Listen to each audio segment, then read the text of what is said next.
بسم اللہ الرحمن الرحیم۔ سورہ بقرہ کی دوسری آیت میں یہ بتایا گیا کہ اگر قرآن کی حقانیت کے دلائل پر کوئی ٹھنڈے دل سے غور کرے تو اس پر آیا ہوگا کہ اس کتاب میں شک و شبہ کی کوئی گنجائش نہیں ہے۔ کفار و مشرکین مکہ قرآن کے کلام اللہ ہونے کا انکار کرتے ہیں اور یہ کہتے تھے کہ یہ نبی کریم صلی اللہ علیہ وآلہ وسلم کا اپنا بنایا ہوا کلام ہے۔ چنانچہ سورہ بقرہ کی آیت 22 اور 23 میں ایسے تمام منکرین کو چیلنج کیا گیا، اگر تمہیں قرآن کے کلام اللہ ہونے میں شک ہے، تمہیں اپنی فصاحت و بلاغت پر بڑا ناز ہے، تو تم سب مل کر اس جیسا کلام بنا کر لے آؤ، اور تاریخ میں ایسا کوئی حوالہ نہیں ہے کہ قرآن کے اس چیلنج کو قبول کیا گیا ہو۔ چنانچہ قرآن نے فیصلہ کن انداز میں اعلان کیا کہ تم یہ کام ہرگز نہ کر سکو گے اور وہ نہ کر سکے۔ آیت نمبر 3 تا 5 میں مومنین کی صفات ایمان بالغیب، اقامت الصلوات، انفاق فی سبیل اللہ پر ایمان اور آخرت پر ایمان کا ذکر ہے۔ آیت نمبر 5 اور 6 میں ان لوگوں کا ذکر ہے جن کا کفر ظاہر و عیاں ہے اور وہ اپنی سرکشی میں اس حد تک آگے جا چکے ہیں کہ اب ان کا ہدایت پانا عملاً ناممکن ہے۔ ایمان کی سرکشی اس حد تک پہنچ چکی ہے کہ ان کے دل و دماغ قبول حق کی صلاحیت سے محروم ہو چکے اور ان پر ابدی سخاوت اور بدبختی کی مہر لگ چکی ہے۔ آیت نمبر 8 تا 20 میں منافقین کا ذکر ہے۔ یہ انسانیت کا وہ طبقہ ہے جن کے ظاہر و باطن میں تضاد ہے، دینوی مفاد کے لیے ایمان کا دعویٰ کرتے ہیں لیکن دل ایمان سے خالی ہے۔ اللہ تعالیٰ نے ان کی اس کیفیت کو ایک سے زائد مثالوں کے ذریعے بیان فرمایا ہے، اور یہ بھی کہ اپنی دانست میں یہ اللہ تعالیٰ کی ذات اور مومنوں کو فریب دے رہے ہیں،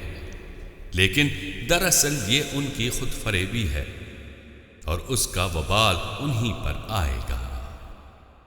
قرآن کا یہ اسلوب ہے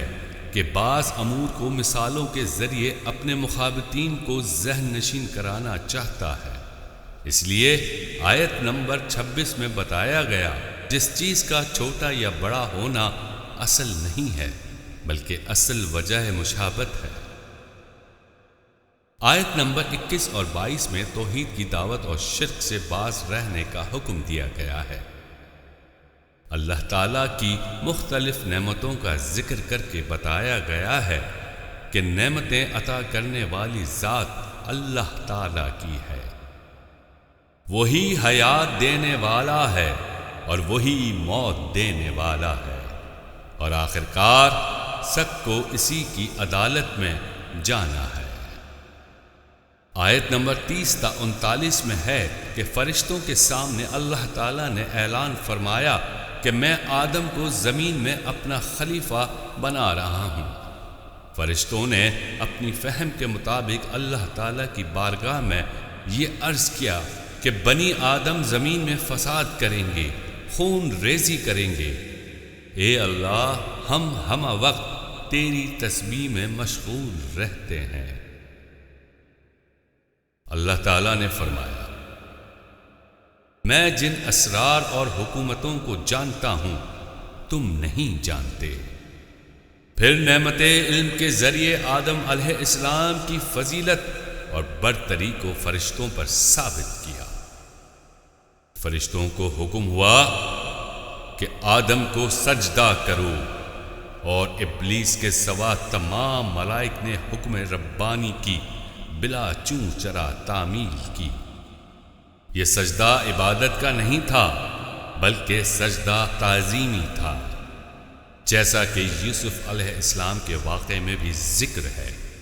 اور شاید ان انبیاء کرام کی شریعت میں سجدہ تعظیمی جائز تھا، ہمارے نبی صلی اللہ علیہ وآلہ وسلم کی شریعت میں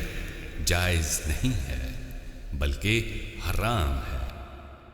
بعض مفسرین نے یہ توجہ کی ہے کہ سجدہ تو صرف اللہ کی ذات کے لیے ہی تھا، بس بیت اللہ کی طرح آدم علیہ السلام کو جہت سجدہ بنایا گیا، بس بیت اللہ کی طرح آدم علیہ السلام کو جبت سجدہ بنایا گیا تھا، اور یہ ان کی تعظیم کی علامت تھی، جیسے بیت اللہ جبہت سجدہ ہونے کی وجہ سے عظیم ہے۔ پھر آدم و حوا علیہ السلام کے جنت میں داخل کرنے اور وہاں ان کے لیے اللہ تعالیٰ کی تمام نعمتوں سے استفادے کی اجازت کے ساتھ ساتھ ایک درخت کے قریب نہ جانے کی پابندی کا ذکر ہے۔ اس کے ساتھ ابلیس کے آدم علیہ السلام کو سجدہ نہ کرنے، حضرت آدم علیہ السلام کو بہکانے اور جنت سے نکالے جانے کا ذکر ہے، اور پھر آدم علیہ السلام کو توبہ کے کلمات کیے جانے، ان کلمات سے ان کی توبہ اور توبہ کی قبولیت کا ذکر ہے۔ یہ کلمات توبہ سورہ اعراف آیت 23 میں مذکور ہیں، جن کا ترجمہ یہ ہے: اے ہمارے پروردگار، ہم نے اپنی جانوں پر زیادتی کی، بس اگر تو ہمیں نہ بخشے اور ہم پر رحم نہ فرمائے تو ہم نقصان اٹھانے والوں میں سے ہو جائیں گے۔ اس کے بعد متعدد آیات میں بنی اسرائیل اور ان کی طرح طرح کی عہد شکنیوں، ان پر مختلف انعامات اور ان کی سرکشی کے مختلف انداز بیان کیے ہیں۔ پہلے تو اللہ تعالیٰ نے ان پر نازل کی گئی اپنی کئی نعمتوں کا ذکر فرمایا، جو یہ ہیں: فرعون اور فرعونیوں کے تسلط اور نسل کشی سے نجات دلانا، ان کے لیے سمندر کو پاٹ کر وادی سینا میں پہنچانا، وادی سینا میں ان پر طویل عرصے تک بادلوں کا سایہ فگن ہونا، من و سلوہ کی صورت میں تیار خوان نعمت کا نازل کرنا، چٹانوں پر عصائے موسیٰ کی ضرب سے 12 قبیلوں کے لیے 12 چشموں کا جاری ہونا، گائے ذبح کر کے اس کے مقتول پر لمس سے قاتل کا پتہ چلانا، ان کو اپنے عہد کے لوگوں پر فضیلت دینا۔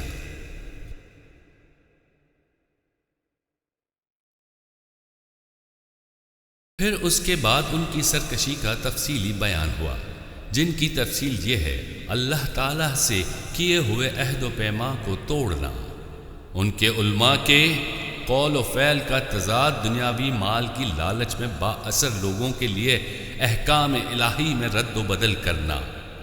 یا احکام الہی کو جان بوجھ کر چھپانا۔ موسیٰ علیہ السلام کو طور پر گئے، ان کی عدم موجودگی میں بچھڑے کی پوجا کرنا، من و سلوہ کے گراں قدر اور تیار سماوی نعمت کو ٹھکرانا،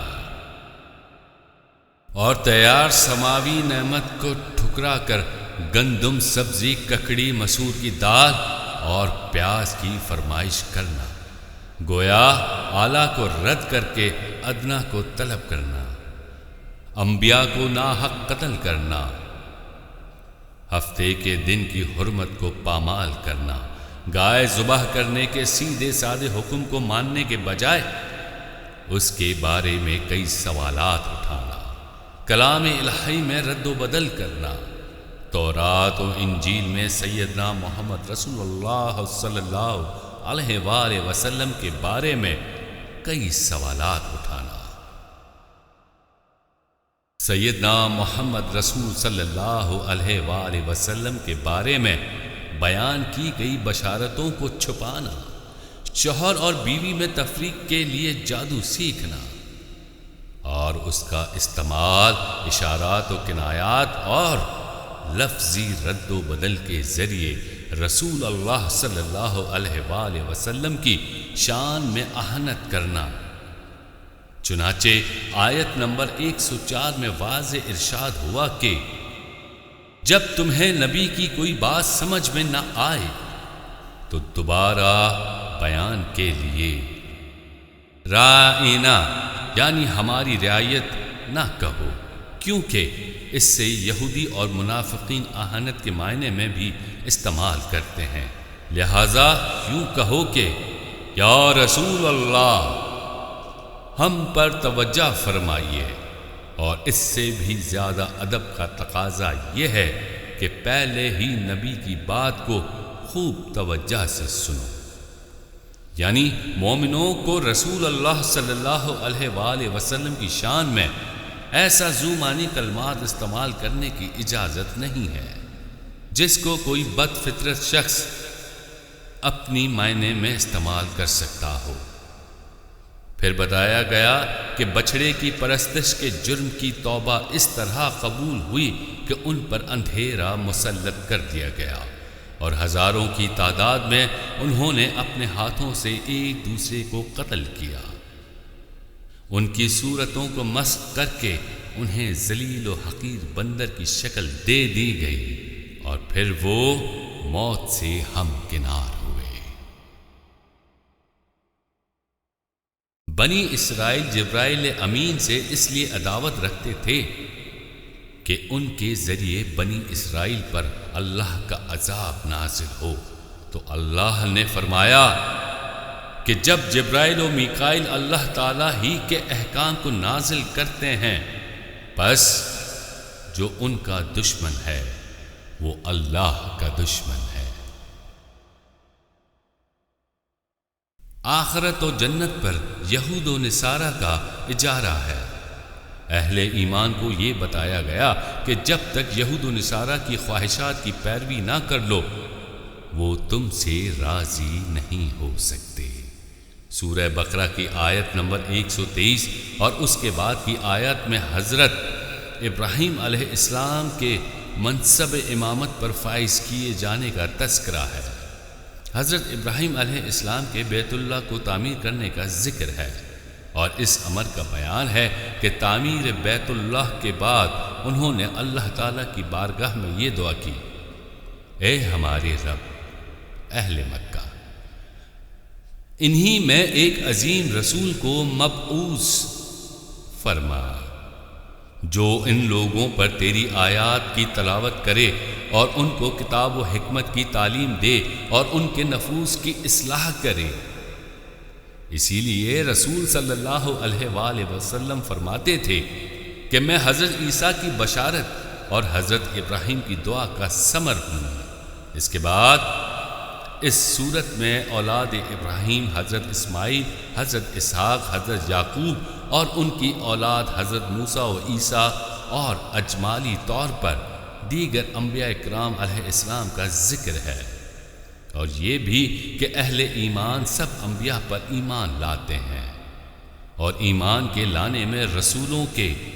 درمیان کوئی فرق نہیں کرتے، اور یہ بھی کہ حضرت ابراہیم علیہ السلام، اسحاق، یعقوب اور ان کی اولاد یہودی و نصرانی نہیں تھے،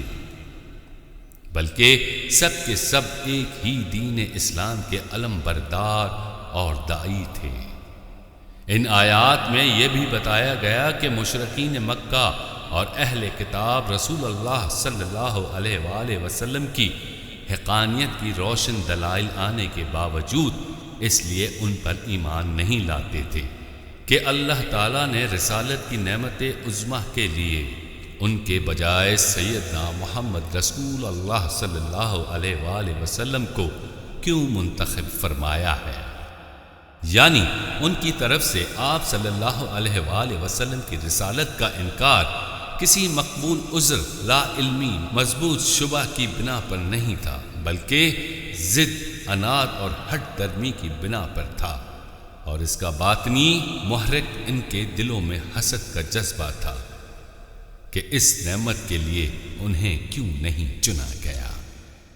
چنانچہ ان میں سے اگر کوئی تورات میں بیان کی گئی نبی آخر الزمان صلی اللہ علیہ وآلہ وسلم کی علامات کو بیان کرتا تو یہود اس سے کہتے کیا تم ان یعنی مسلمانوں کو وہ حق باتیں بتا دیتے ہو جو اللہ نے تم پر عیاں کی ہیں؟ سورہ بقرہ آیات 76 ان آیات میں سے یہ حقیقت بھی بیان کر دی گئی کہ وہ اس سے پہلے اس نبی کے وسیلے کفار کے خلاف فتح کی دعا کرتے تھے،